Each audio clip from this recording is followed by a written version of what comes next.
Alors que je vous montre un peu. Donc on avait déjà vu ensemble le premier œuf pondu par la grosse poule rousse de chair. Et quand je l'ai cassé parce il y avait des fissures hein, que j'ai vu 2 jours après, je l'ai mis au frigo, puis je l'ai utilisé pour faire une pâtée pour les poules. Et j'ai vu qu'il y avait un disque germinatif vraiment très visible dedans. Donc un œuf peut ne pas être fécondé, avoir une toute petite pastille blanche très légère, sans pour autant que l'œuf soit fécondé. Mais là, quand c'est visible à ce point-là, souvent c'est que l'œuf est fécondé. Donc du coup, le fils de chéri qui lui ressemblait comme 2 gouttes d'eau, apparemment, quand il l'a coché, ça a vraiment donné un truc. Du coup, ça c'est... ça doit être le 3e œuf qu'elle a pondu. Alors il y a un petit peu... Vous voyez, encore un petit peu difforme. Et après là, on est arrivé sur des œufs avec une allure tout à fait normale. Donc l'œuf du 20, entre deux, il y a eu une casse. Et là le 22, sinon j'ai un œuf tous les jours. Il y a eu une casse puisque la coquille était encore un peu fine. Au début, comme ça cafouille un petit peu. Puis on avait vu ensemble aussi, il y avait eu des restes de coquilles dans le composteur. Donc en plus de ces œufs-là, elle m'en avait déjà fait 3 autres. Donc normalement ça, comme les spermatozoïdes vivent encore une paire de jours après, ça devrait être des œufs fécondés. Donc je me tâte de faire une couveuse. Ça serait du coup ces bébés à elle et ceux du fils de chéri. Mais du coup, comme ça me ferait pas beaucoup d'œufs, peut-être du coup une couvaison mixte avec les œufs de caille. Ça, c'est à voir. Mais voilà, j'y réfléchis en tout cas pour l'instant. Les œufs factices, je les ai pas encore mis, mais je vais les mettre soit aujourd'hui, soit demain, quand j'aurai nettoyé les poulaillers, etc. Puisque le vernis collait encore un petit peu. Et puis voilà, autant les mettre carrément sur de la litière propre. Donc du coup, dans une semaine, pour les prochaines images, je verrai si ça a eu peut-être un petit impact. Coucou les bijoutes! La gazouille! Donc là, depuis les dernières images, ça fait 8 jours. J'ai eu 2 œufs tous les jours, sauf 2 jours où j'ai pas eu d'œufs. Et il y a une journée où j'en ai eu 3. Donc on verra peut-être la semaine prochaine si ça a eu une incidence ou pas les œufs factices. Et du coup, pour l'instant, jusqu'alors, tous les soirs, hein, ils ont la porte qui est ouverte. Ça, le matin, ils ont la lumière du jour tranquillement.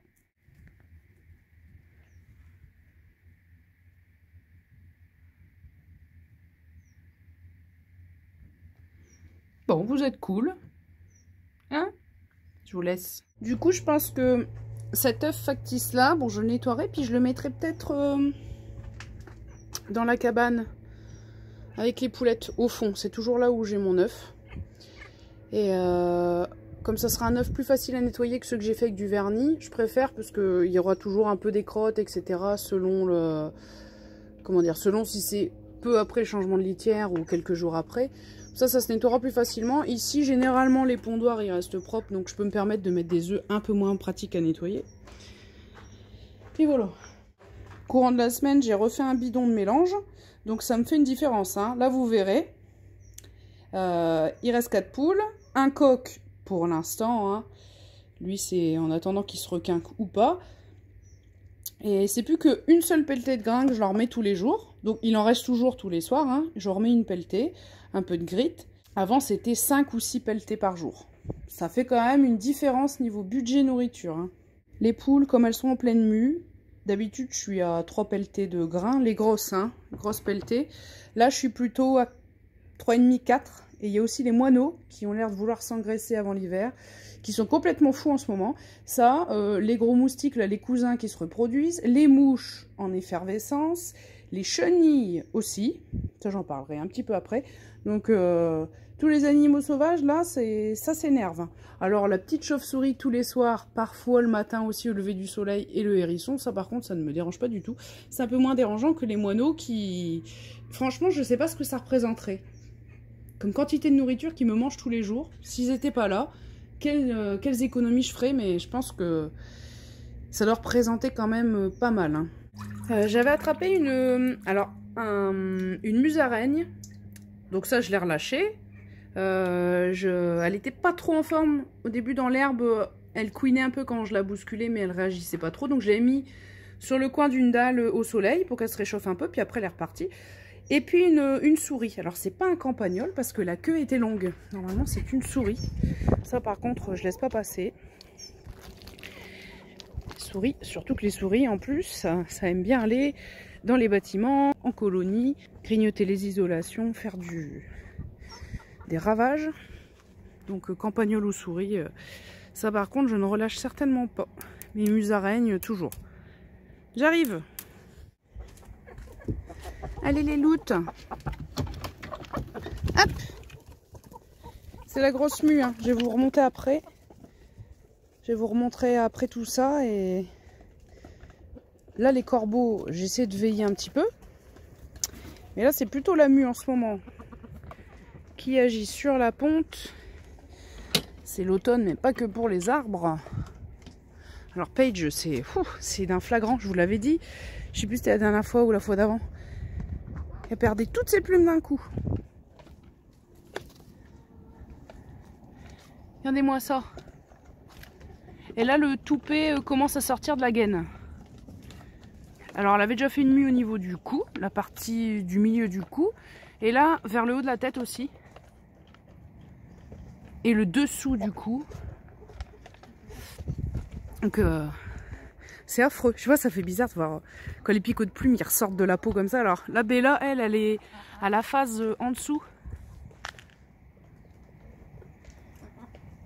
Comment dire, le toupet n'est pas encore sorti de la gaine. Il y a encore les picots seulement. Ça fait bizarre. Et là, c'est les deux cas les plus flagrants. Phoebe, elle m'a l'air d'être un peu plus en retard. Connie, ça va un peu repousser. Bon, déjà que les couilles nues sont moins fournies en plumes, y compris sur les zones plumées, hein, que des poules classiques. Après, les Sussex, c'est plus compliqué. Elles font pas des mues comme les autres poules. C'est pour ça qu'elles sont réputées pour pondre, y compris à l'automne, parce qu'elles sont pas impactées. Par contre, quand elles ont un problème de plumage, ça met du temps à se régénérer. Oh, ça fait bizarre. C'est moche. Ah, ça me... Je sais pas, ça fait bizarre. Ça fait un peu comme la phobie des trous, des trucs comme ça, je pense. Je sais jamais le nom. Et donc, Paillette, en pleine forme, mademoiselle. Elle a retenté une fois de dormir sur le toit du poulailler avec Nina et Chippy. Et Chérie, bien sûr. Et Chippy, il y a un soir, elle n'était pas sur le toit. Il y avait que Chérie et Nina, il y a 2-3 jours. J'ai dit, tiens. Et je dis, c'est bien, il n'y en a plus que 2 qui font de la résistance. Mais non, mademoiselle, elle était dans la brouette. Et elle y a passé une bonne partie de la journée. Je sais pas si elle voulait couver ou quoi. C'est qu'à un moment donné, Nounoute, elle pond exclusivement dans la brouette. Nounoute qui n'est plus là, donc la fille de Nuche, la noire avec son toupet sur la tête. Et en fait, Nounoute, ça faisait plus de 10 minutes qu'elle hurlait sur le bord de la brouette. Sans discontinuer, parce que ça lui plaisait pas que Chippy soit dans un des seaux. Puis vu qu'elles s'entendent pas les deux, enfin c'est surtout Chippy qui est pas gentil avec Nounoute, bah Nounoute, elle voulait à tout prix qu'elle déguerpisse. Elle voulait pas aller dans le seau à côté. Attendez qu'elle parte, sauf que Chippy voulait pas partir. Alors j'ai dû quand même faire une intervention parce que je dis les voisins, merci, les pauvres, c'est un peu échoui là. Et puis bah maintenant, ça y est, elle redort sur le toit du poulailler avec Chérie et Nina bien sûr. Pourtant il n'y a plus de poux, hein. C'est plus cette excuse éventuelle qu'on aurait pu leur trouver. Mais bon. Donc Chérie c'est pareil, à sa nuque. Les plumes, bon c'est quand même plus long, hein, les plumes de cou d'un coq ça met plus de temps. C'est en train de finir de sortir, il y en a qui sont encore partiellement dans la gaine. Et puis c'est vers le devant du cou là qu'il est en train de nous faire un remplacement de plumes. Et il a perdu ces deux, alors, je crois que c'est les faucilles. Bon pire je rajouterai en sous-titre si c'est pas ça. Les plumes longues à l'arrière de la queue. Ça c'était déjà la fois dernière, hein, mais j'avais oublié de le dire. Celle-ci je l'avais vu qui s'était cassée. C'était pas cassé à la base, hein, c'est que j'avais vu la plume bouffe. Cassé comme ça, il l'avait perdu dans la journée. Donc ça c'était il y a 1 semaine et demie. Et la première je l'ai pas vu partir. Mais il avait mis du temps hein, à voir ces plumes là qui poussent. Alors mon père dit oh, ça fait bizarre. Il a plus ses plumes, ses longues plumes de queue. Là, ça risque de mettre du temps à repousser. J'avais déjà mis vraiment, je sais pas, peut-être pas 1 an non plus, mais donc là je sais pas. Quand est-ce qu'il aura à nouveau des plumes de coq comme avant. Bon, c'est comme ça, hein. Bah, de toute façon, vu qu'on est en période de mue, si on est pour avoir une repousse, c'est bien que ça arrive maintenant, qu'il y a eu de la casse, qu'il a dû s'accrocher quelque part, hein, je sais pas. Ah.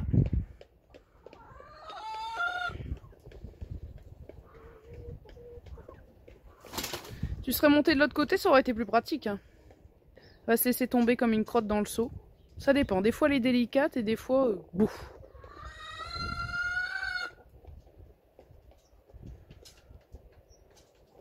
Ouf. Non, ça va encore. On sait qu'elle existe.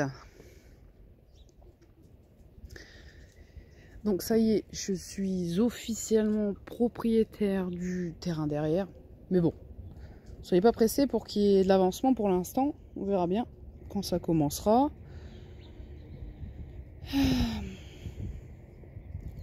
Puis le notaire, c'est un blagueur parce que... On va dire que lui, ça va, il est sympa, mais elle, la proprio, elle est pas très sympathique. Alors du coup, il essaie un peu de la dérider, puis de la charrier. À chaque fois qu'elle demandait un dossier ou un truc, il disait « Ah ben ça fera 100 €, ça fera 100 €. » Alors tout le monde riait, mais elle prenait tout au premier degré. Puis à un moment donné, parce que tout est numérisé et affiché sur un grand écran, elle fait une signature, en fait, elle fait une longue ligne. Puis elle réécrit un truc en dessous et un truc au-dessus. Alors il lui dit « Oh là là !» Alors nous, on voyait tout rediffusé à l'écran. Il lui fait « Oh là là, qu'est-ce que vous nous faites ?» Alors du coup, elle se sentait un peu bête. Elle a dit « Bah, je savais pas trop quoi dire. » Et puis regardez, en plus, ça dépasse du cadre. Mais qu'est-ce qu'on va bien pouvoir faire? Alors elle savait toujours pas quoi répondre. C'était de l'humour, mais elle prenait tout premier degré, je sais pas. Enfin bon. Et puis, il fait « Oh bon, tant pis, hein. Ça aussi, ça sera 100 €. » Alors moi, je dis « Non, ça va faire une journée qui coûte cher. » Et puis bon, en tout cas, tout le monde a bien rigolé, même si je savais pas trop comment réagir. Mais je sais pas, des gens qui sont un peu... J'ai l'impression qu'ils ont un fort ego. Ils savent pas trop réagir à la taquinerie, à l'humour, je sais pas. Un peu... Puis, devinez les frais de notaire. Parce que c'est des frais fixes. Hein. En fait, moins vous en avez pour cher, plus ça va être des gros frais. Pour un terrain comme là, 936 mètres carrés à 7 € le mètre carré, non constructible, bon bref. Donc ça fait 6555 à peu près, on n'est pas... Bon voilà. Et puis, frais de notaire, 1600 €. Mais le notaire, lui, il n'empoche que 250 € sur cette somme. Hein. Tout va à l'État et tout. Et il y aura peut-être 180 € dans un an, il faut attendre un an, qui me sera restitué. Et non... Donc lui, autant son mari, la proprio, bon, il est proprio aussi, quoi, mais bon, on va dire que c'est elle qui commande. Il a l'air conscient du boulot qu'on va avoir. Il avoue aussi que les frais de notaire, je pense qu'il est bien content de ne pas les partager. Puis le notaire, lui, savait pas que c'était une vraie forêt vierge derrière et qu'en plus, il y a des lignes électriques qui passent au-dessus. Donc ça, il le sait toujours pas, mais c'est à la toute fin, au moment de partir, qui nous a posé des questions, puis qui, comme on parlait de bulldozer, enfin de bulldozer, on exagère un peu, de petits tractopelles, qui a compris que voilà, il y avait du boulot, quoi. Et à chaque fois qu'il posait la question, forcément, au moment de signer les documents, il demande au proprio, l'argent, tout est déjà versé d'avance de la banque, tout est transféré au notaire, etc. Enfin bon bref, c'est pas le jour où tu fais la signature qu'il faut changer d'avis ou revenir sur des éléments, quoi. T'as intérêt quand même à t'organiser avant, quoi. Bon bref. Mais voilà, tu peux toujours avoir une rétractation de dernière minute, donc tu te mets quand même d'accord ou quoi. Et par convenance, il doit demander aux parties s'ils sont d'accord. À 3 reprises, quand il lui demandait s'il était d'accord pour le prix du mètre carré, si elle était d'accord, je sais plus, sur ça devait être la dimension du terrain, et si elle était d'accord pour lors de la lecture totale du document machin, je sais plus. À chaque fois qu'il posait la question, si elle était d'accord, à chaque fois il disait ouais, c'est vraiment parce qu'on vieillit qu'on peut plus entretenir machin. On a bien compris qu'en gros, c'était pas de bon cœur qu'elle le vendait, vraiment. Hein. Lui, il réagissait pas du tout, il relevait pas ces paroles-là. Et encore une 4e fois, quand il lui a dit, mais de toute façon, vous n'y allez jamais dans ce terrain-là, parce qu'il leur reste presque 3000 mètres carrés de terrain, eux. Hein. Bon. Il a dit, mais vous n'y allez jamais de toute façon dans ce terrain-là. Elle a redit la même chose. Oui, mais c'est parce qu'on vieillit qu'on peut plus entretenir. Oh là là, vache. Mon Dieu. À croire qu'elle nous vendait une mine de diamants. Enfin, bon. Alors, comme a dit ma mère, quand on est vendeur, on vend jamais assez cher, puis quand on est acheteur, on achète toujours trop cher. Hein, c'est proportionnel à chaque point de vue. Oh, hé!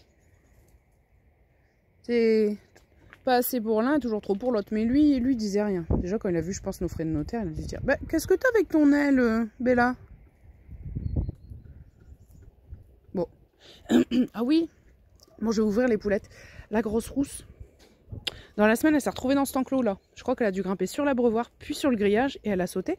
C'est qu'en fait, j'avais donné de la salade, puis il y avait 2 limaces. Des petites, hein, des petites. Ça faisait un peu comme un mini escargot, mais sans coquille. C'était pas les grosses marrons dégoûtantes, là. Puis je vois une poule rousse dans mon champ de vision, bon, qui n'est pas connue, hein. Une poule rousse avec des plumes, sous-entendu. Alors, je dis... Allez, Gloussette, viens nous montrer, parce que c'est une vraie chasseuse d'insectes, viens nous montrer comment manger des limaces, parce que les autres, elles étaient un peu comme des bébêtes en face, elles voulaient pas trop... les chenilles, ça marche pas, en tout cas, j'ai essayé, personne n'en veut. Et puis, Gloussette, elle vient pas. Alors, je relève la tête, je dis, mais c'est pas Gloussette. T'as vraiment un coup d'œil furtif, j'ai cru que c'était elle, mais c'était pas elle, c'était la grosse rousse, qui pourtant est costaud, hein. Pour voler, voltiger, je suis étonnée. Bah, les 2 coups nus puis elle, ils sont costauds, hein. Il n'y a que la quatrième épargnée qui, elle, est plus légère. Je m'attendais plus à une bêtise de sa part à elle, mais non. Bon, on va ouvrir à tout le monde, hein. Allez. Alors, il a plu, je vous montre pas tout de suite, il a plu 2 jours, bien comme il faut. Je vais vous mettre une photo du pluviomètre. Alors, tout est gadouilleux, hein. Allez.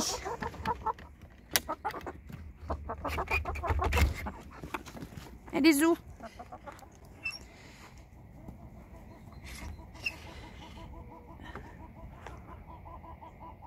Oh, qui fait ce bruit-là? Bon. Hop. Oh, on a notre œuf. C'est bien. Belle petite bijoute. Oh.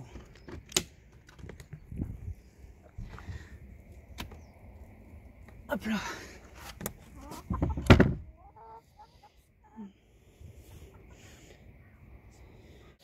Bon, bien sûr, comme prévu. Et celle qui pond. Et qui s'était sauvée dans l'autre enclos. Elle l'a pas refait. J'avais réussi à l'attraper à bras. Et je l'ai pas repassé par au-dessus du grillage. Hein. Je l'ai fait tout le tour avec elle. Pas qu'elle prenne cette méchante habitude de se dire que c'est bien de passer par au-dessus. On avait fait tout le tour avec elle. Du coup, elle s'était calmée. Ça nous a même un petit peu rapprochés. En tout cas, moi, elle a plus trop peur. Bon, je dis pas qu'elle va adorer que je la prenne à bras, mais... Alors, si c'est ma mère, mon père ou mon conjoint, c'est pas pareil. Hein. Moi, c'est vraiment l'exception pour l'instant. Donc, c'était prévu de la garder. Elle aussi, bien sûr, la fille de Connie. L'autre coup nu. Et le mâle, ben, en fait, on verra. S'il retrouve une allure un peu plus correcte. En tout cas, il mange bien. Et l'élu, c'est elle. A priori, la fille de Luna. Bah, c'est la plus légère de toutes. Mais paradoxalement, c'est pas elle qui nous a fait une fugue. C'est la grosse dindounette qui est très lourde. Hein. Eh, tu fais pas du tri, hein? Non, pour rire. Donc voilà, donc lui il mange bien et tout. Après, niveau comportement, il n'y a pas trop d'évolution. Mais il a quand même des grandes pattes, hein. C'est-à-dire qu'on pourrait penser qu'il serait destiné à être un grand coq, mais... On a fait le choix de pas le... On n'était pas sûr de vouloir le manger. Et on préfère le garder, voir s'il y a un changement dans son état. Mais il mange bien, mais je sais pas, il y a un problème. Il y a un truc dans son métabolisme qui fait que... quelque chose qui cloche. Donc elle, c'est la plus basse dans la hiérarchie du groupe. Bon, après, lui en vrai, tout le monde lui fait face, on s'en fout un peu. Mais des 4 poules, c'est la dominée. Et la fille de Connie, la petite Chihuahua, enfin surnommée Chichi, c'est la plus commandante. Ah, ma bijoute! Bon oui, bon oui. Alors, elle a une blessure à son barbillon droit. Je sais pas si vous arriverez à voir. Ah, elle a dû se battre avec les coqs. Hein. Alors, c'est pas de sa faute. Hein. Les coqs, ils étaient pas très sympathiques. Il était temps d'agir. Hein. Donc, les coqs ont été tués samedi. Les poules le dimanche. Donc, 11 coqs, 11 poules. Il y a un individu manquant. J'aurais dû être à un groupe de 12, un groupe de 11. Mais ça fait peut-être longtemps. J'avais quand même du mal à les compter. Depuis un moment, ça devenait compliqué. Donc, ça fait peut-être très longtemps qu'il m'en manque un. Bon. par chance, ça pourrait être plus. Hein. De par des fugues, escalader partout, ou des prédateurs. Ça aurait pu être pire. Donc voilà, donc, du coup on a fait 22 poulets. C'est fait. Donc ouais, là on est samedi.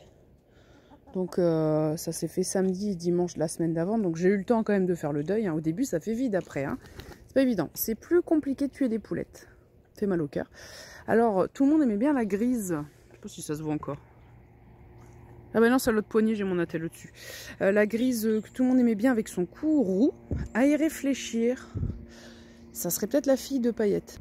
D'où elle tirerait ce côté bicolore. Et le roux vraiment flamboyant qu'elle avait devant, ça correspondait... Enfin, ça correspond aussi au roux que Paillette a au niveau du cou. Sauf que Paillette, niveau plumage, on n'est pas au top. Déjà, le bois de pu, hein, c'est déjà bien. Il y a un plumage, on va peut-être attendre que ça se refasse. Elle n'est pas au top de sa beauté, mais je pense que c'est ça. Donc elle était très sauvage. Celle qui ressemble à Bella, il y en avait deux qui étaient noires avec un peu de blanc au cou. Et une qui avait vraiment beaucoup de blanc. Celle qui avait beaucoup de blanc, elle était encore la plus sauvage de toutes. Et puis il y avait une grise avec du blanc, camail blanc au niveau du cou. Elle avait fait des fugues en dehors de l'enclos les derniers jours.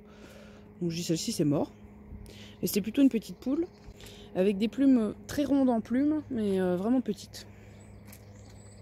Et donc voilà, et j'ai hésité en fait, ça s'est joué entre elle et une toute noire qui avait quelques plumes aux pattes, que j'aimais bien. J'aimais bien aussi niveau, voilà, au niveau de ses attitudes, son caractère, c'est pas pour les quelques plumes aux pattes. Hein. De toute façon, il suffit d'une gale des pattes, quelques poumes allophages et les plumes des pattes, on n'en parle plus. Hein.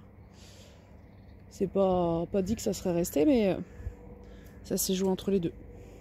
Et j'ai dit non, je vais garder la fille de Luna. Je peux pas garantir à 100%, mais il y a de fortes chances que ce soit sa fille. Ça me fera un souvenir, tout ça, si je la garde. Donc je dis, je vais la garder plutôt elle. Parce que l'autre qui était toute noire avec des plumes aux pattes, j'aurais pas su dire de qui elle était la fille. Et je percevais des légères nuances dans les plumes noires. Et je me dis peut-être qu'au fur et à mesure des mues, elle risque de pas rester bien noire. Je sais pas, on ne sait pas trop ce que ça pouvait donner. Sans être sûre non plus de qui était sa mère et tout. Je préfère garder la fille de Luna. Parce que il y a moins de chances que je le regrette déjà. Donc voilà. Et donc ça s'est pas fait pour la grise avec le cou roux que tout le monde aime bien. On verra si un jour par la suite je retrouve une poule comme ça. C'est vrai que c'était original. Il y avait des chances que ce soit la fille de Paillette. Il y a un truc qu'il faudra que je vous montre. Que j'ai vu en vidant un des coqs. Celui, alors j'ai regardé sur les dernières images si c'était un coq qui avait beaucoup de roux. Parce que mon père, il avait déjà... Je me souviens, c'était un des derniers qu'il a plumé. Il y avait beaucoup de roux, mais il avait déjà fait tremper dans l'eau chaude. Donc les plumes étaient mouillées, mais ça se voyait qu'il y avait beaucoup de roux. Et puis c'est sur lui que j'ai vu une particularité. Et je vous le mettrai en fin de vidéo parce que j'ai oublié de le dire. Tout est dans la maison. Je vous le montrerai après. En tout dernier. Vite fait, la pousse des semis. Ça va être vite fait. Et puis... dans le kéol, un petit peu... Alors... Donc les choux ça pousse. On a eu des pluies, vous voyez, ça a un peu couché, un petit peu perturbé les semis. Des pluies un peu diluviennes là, des moments. Mais bon, voilà, je ne veux pas me plaindre. Les chenilles ne sont pour l'instant pas actives ici. Pourvu que ça dure. Donc finalement tout germe. Il y a des zones où ça germe avec un peu plus de retard. Je vois aussi qu'il y a de... attendez, ah j'espère, ça serait bien que ce soit des graines de carottes, mais il faut attendre. Ouais, les cotylédons, faut attendre qu'il y ait les vraies feuilles. Alors si c'est vraiment des carottes, parce que si c'est que du gazon, je vois les petites tiges, ça m'embêterait. J'avais disséminé des carottes, on verra d'ici peu. Et même la mâche s'est mise à pousser. Vous voyez, cette zone là ça se voit beaucoup, un peu plus loin, et ici aussi. Un peu moins nombreuse ici, mais ça germe. Il faisait trop chaud, je pense. Hein. C'est ce que je suspectais. La salade est un peu en retard. Et puis, pour pied d'hiver, j'avais déjà tenté l'an dernier, mais ça n'avait pas marché. Je ne sais pas. Si les petits trucs que je vois, c'est ça. Parce que je sais pas à quoi ressemblent les cotylédons, les premières feuilles, les fausses feuilles du pourpier d'hiver. Je sais pas à quoi ça ressemble, donc je sais pas si c'est ça. On verra bien. Mais là, ça y est. Tout germe. Alors ici, bon, j'ai récolté encore des tomates avant-hier. J'ai quand même finalement gardé quelques graines de rose de Berne. D'ailleurs, vous voyez, j'ai des pieds de tomates qui poussent à retardement. Bon, c'est d'ailleurs le pied, celui-ci, qui était le haut du pied, la tête du pied qui a été cassée. Donc là d'ailleurs c'est du chou kale hein, qui pousse ici. Mon chou noir de Toscane, mais avec 4 survivants, ils survivent encore, mais on voit que il y a du grignotage. Hein. J'espère qu'ils ne seront pas victimes autant que quand ils étaient dans leur barquette là. Hein, sur toute une barquette j'avais eu que 4, il me reste que ces 4 survivants là à cause des chenilles qui étaient toutes vertes. Là c'est des autres chenilles auxquelles j'ai affaire. Mon physalis on attend toujours, j'espère que on va quand même arriver à une maturité à force. M'étonnerait qu'il n'y ait pas quelques exemples à vous montrer, à moins que les fortes... Voilà.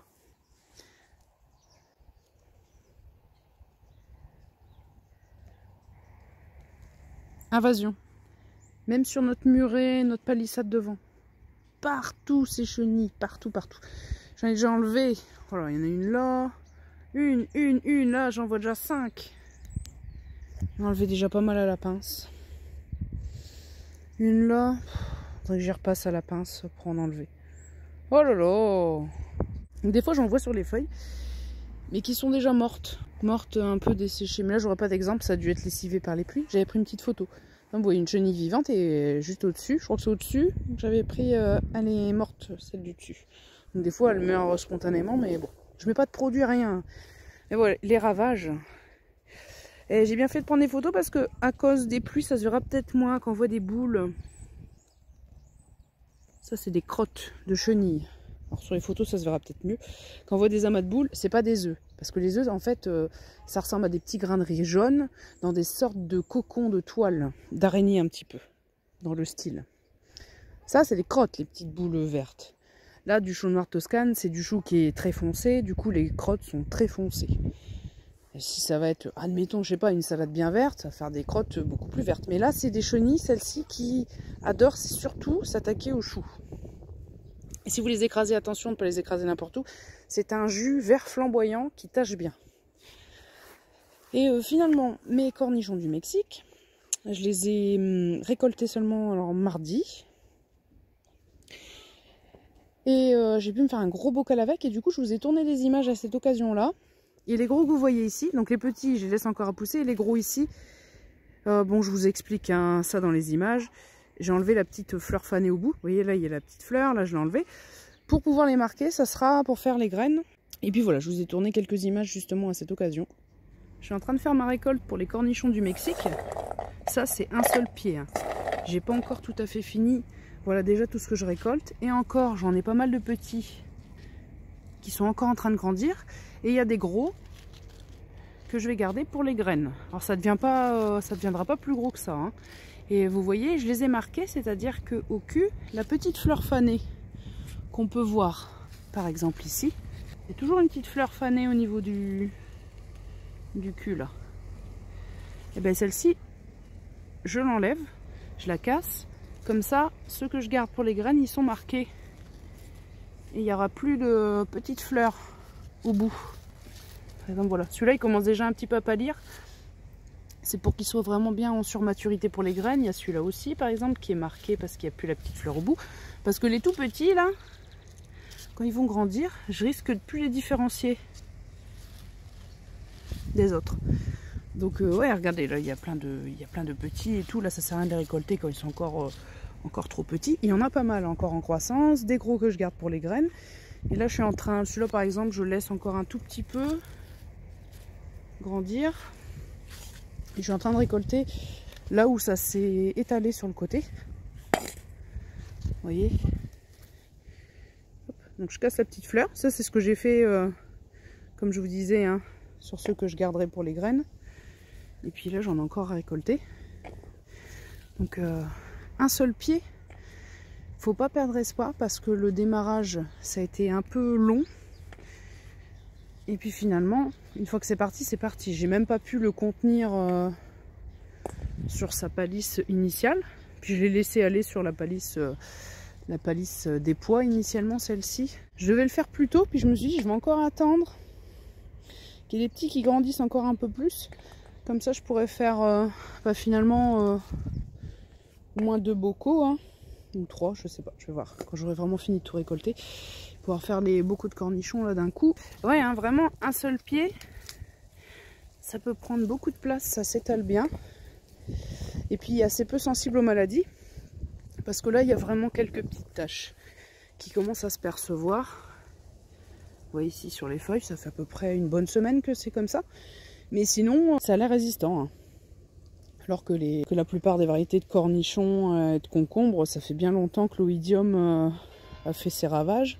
Donc cornichons ou concombres du Mexique, hein, selon les sites pour pouvoir trouver, selon l'appellation. Voilà, je vais farfouiller un petit peu, voir si j'en ai pas oublié. Puis je reviendrai dans quelques temps pour récolter les derniers. Et puis les gros qui partiront au casse-pipe pour récolter exclusivement les graines à l'intérieur. Donc finalement j'ai pu mettre tout dans un bocal. J'avais un gros bocal où il restait quelques morceaux de cornichons dedans. Je les ai mangés. Puis j'ai recommencé un bocal à zéro, bien sûr. J'ai tout nettoyé, puis j'ai recommencé à zéro. Et j'ai réussi dans ce grand bocal à mettre tous ces cornichons là. Et les prochains qui viendront, ce sera pour faire un petit pot. Ouais, il a plus l'oseille, ça pousse. Ah ouais, tomates... Il en reste quelques-unes de mes tomates cerises grosses. Ici, Paul Robeson, quelques-unes. Et sinon, voilà, je surveille un peu. Il y aura peut-être plus beaucoup d'autres tomates. Quelques romaines striées. C'est pour ça que malgré le cul noir, le pied qui m'avait fait pas trop de cul noir, je garde cette variété. Ça sera vraiment Tigerella bicolore et Cream Sausage, qui ont été quand même qui ont poussé dans un gros foyer de mildiou. Donc, est-ce que je peux leur en vouloir ou pas d'avoir été décimé par le mildiou, je sais pas. Mais Cream Sausage, soi-disant résistante, pour l'instant je constate pas.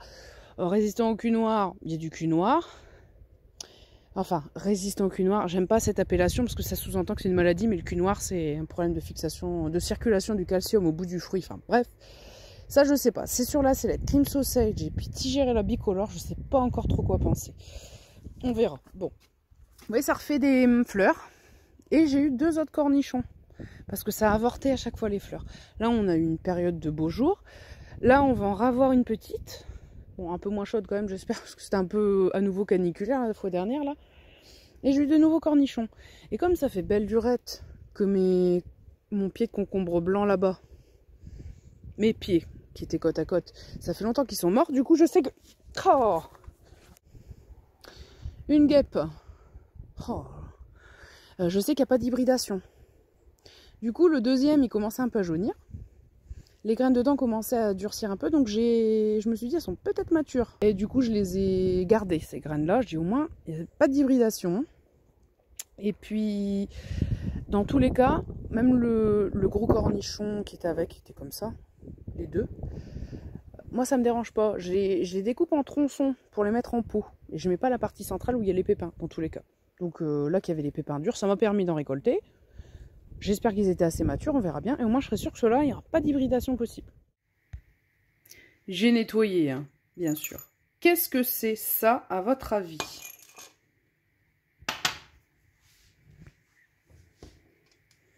Là, en vidéo, on voit bien toutes les rayures qu'il y a là. Ça se voit moins en vrai que sur la vidéo. Bref. Donc, à votre avis, qu'est-ce que c'est?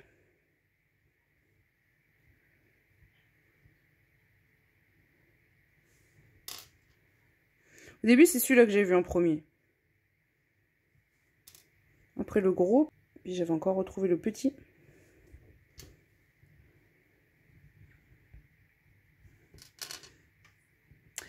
Eh bien, ce sont des calculs rénaux.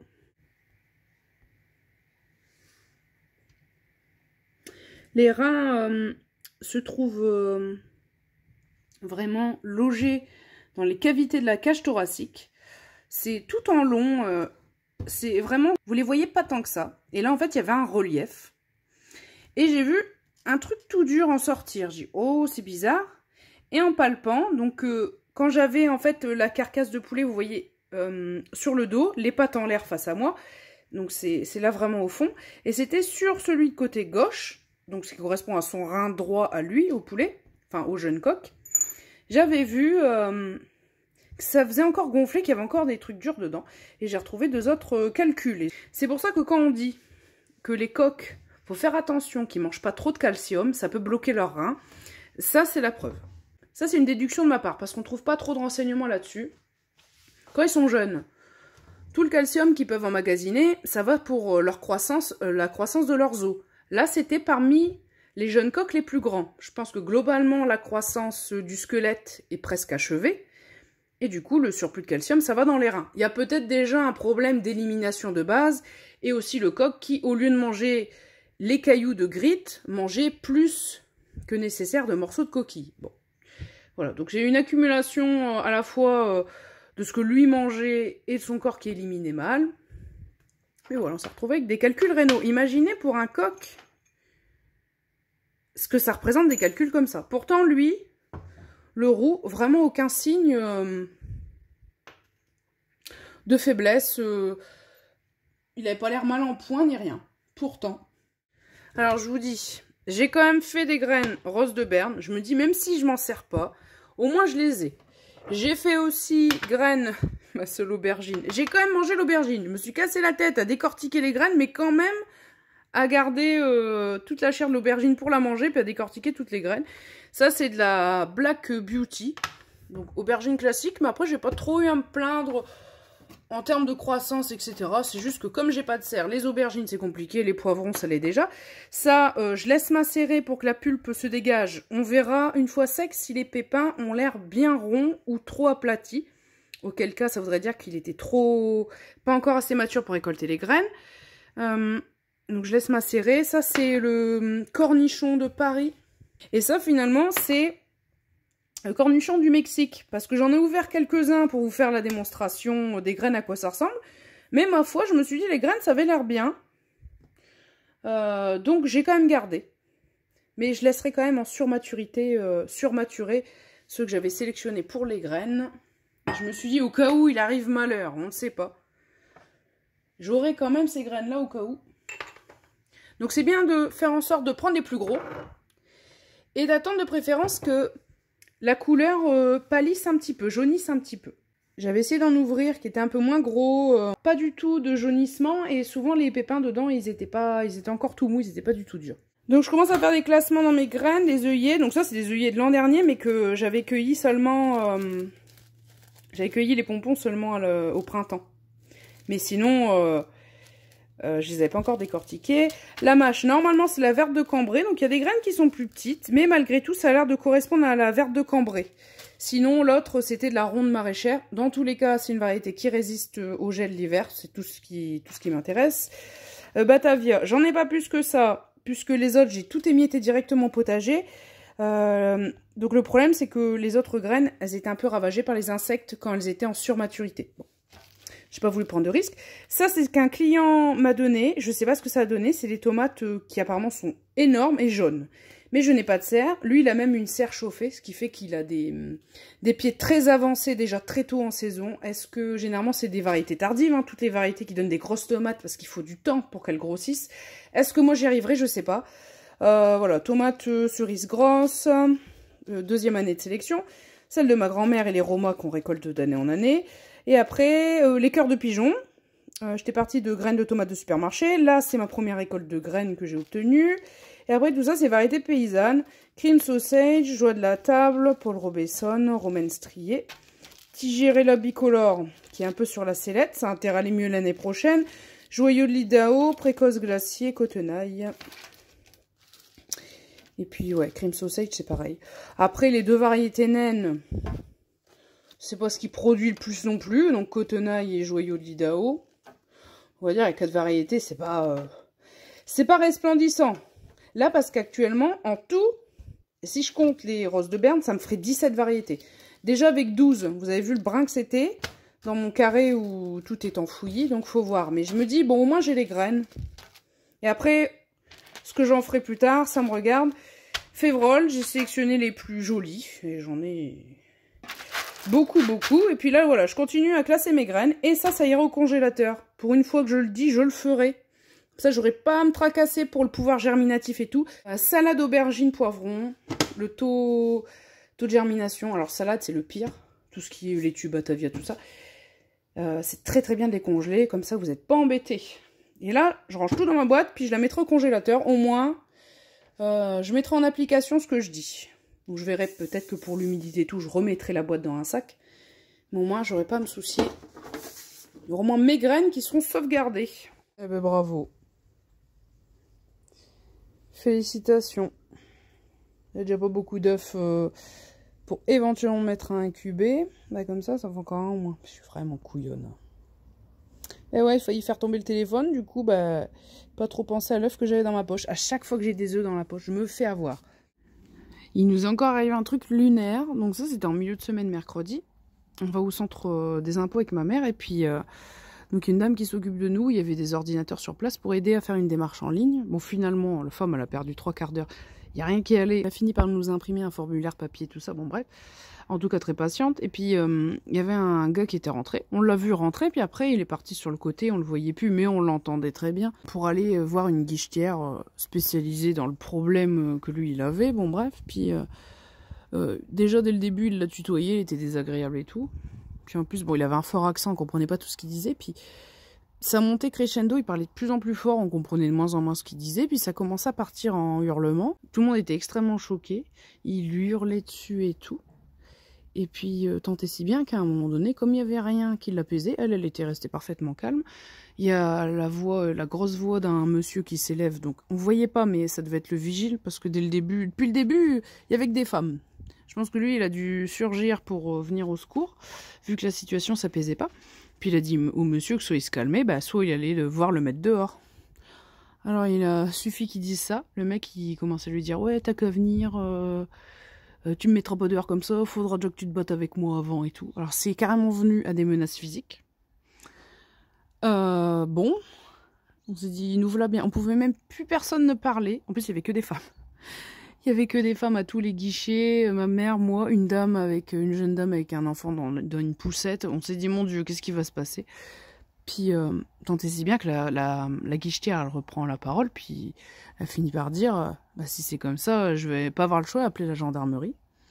Du coup, il a hurlé encore plus fort, parce qu'il hurlait déjà bien fort, hein, je peux vous dire, que c'était du racisme, parce qu'elle menaçait d'appeler les gendarmes. Alors qu'il était ultra virulent, il tutoyait tout le monde, il était désagréable du départ, il s'est mis à insulter tout le monde, à menacer physiquement le vigile, le mec avait 70 ans, hein, qui voulait se battre avec.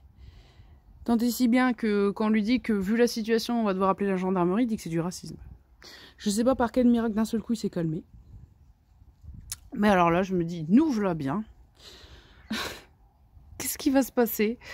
Et je me dis, mon Dieu, j'ai la dame qui s'occupait de nous parce qu'on était incapable de se concentrer sur ce qu'on faisait. Déjà, on ne savait pas comment la situation allait dégénérer. Puis, je dis, j'espère que vous n'avez pas affaire à ça tous les jours. Et puis, elle me dit, peut-être pas tous les jours, heureusement, mais elle dit, c'est de plus en plus.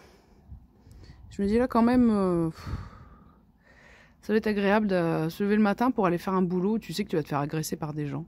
Je sais pas si, des fois, les gens, ils y réfléchissent. Que dans certains métiers, peut-être que maintenant les gens ils y vont la peur au ventre, de peur de se faire agresser, alors que c'est quand même pas le but. C'était un petit peu facile de dire que c'était du racisme et puis du coup de se victimiser. Alors que les victimes dans l'affaire, c'était certainement pas lui, mais la dame qui l'a agressé et puis le monsieur après. Donc bon, c'est un petit peu facile quoi de jamais se remettre en question, je crois. C'est comme si moi à sa place j'aurais dit que c'était du sexisme parce que j'étais une femme quoi.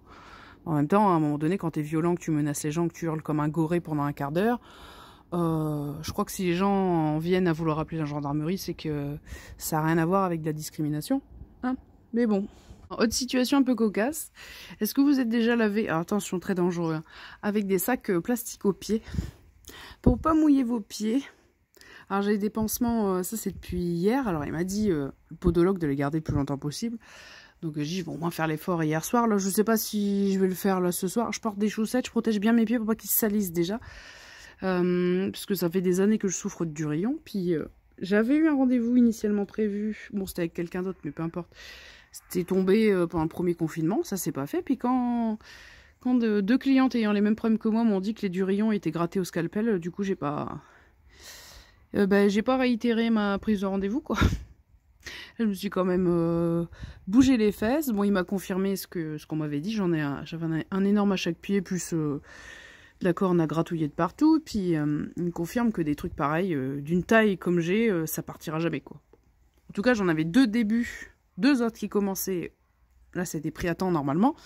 Et donc voilà, j'y suis passée. Bon, c'était pas... ça va. Finalement, ça s'est plutôt bien passé. 40 minutes hein, quand même sur mes pieds. Donc du coup, voilà, me voilà pansementée. Puis j'ai fait l'effort quand même de me laver sans mouiller mes pieds hier. Et j'ai quand même demandé assistance à monsieur pour pas que je me casse la figure sous la douche. Mais finalement, c'était au moment de sortir de la douche. Je lui ai dit, mais donne-moi ton bras. Il voulait pas me donner son bras, hein, ce cochon-là. Et puis j'ai mis un pied en dehors de la douche, puis le deuxième, il commençait à glisser en arrière. Ah ben tu vois, c'était pas du luxe de m'accrocher à toi pour sortir. Mais bon, attention, hein, prudence si vous le faites quand même, surtout qu'on n'a pas de tapis de caoutchouc sous la douche, même s'il y a des reliefs dans le bac à douche. Et voilà, donc je suis en train d'en vivre des aventures en ce moment avec le scanner, le kiné, le podologue, médecin, machin. Moi qui ai toujours négligé ma santé pendant des années, là maintenant, je suis gâtée. Bon allez, à plus.